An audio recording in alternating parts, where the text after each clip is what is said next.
To verify your Cash App account using your driver's license, open the app and log in to your account. Tap on your profile icon in the top right corner, then scroll down and select Verify Your Identity, or the option under Personal. Cash App will ask you to provide your full legal name, date of birth, and the last 4 digits of your social security number if you're in the US.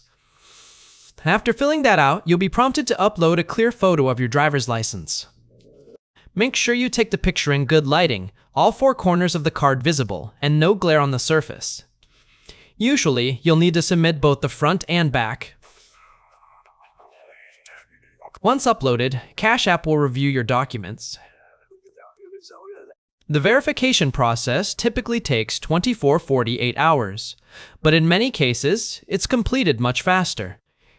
If your ID is rejected, it's usually because the picture was blurry, cropped, or the information didn't match your Cash App details, so double-check before resubmitting. After approval, your account limits increase, and you'll be able to send, receive, and withdraw larger amounts, as well as access features like Cash Card and Bitcoin transactions.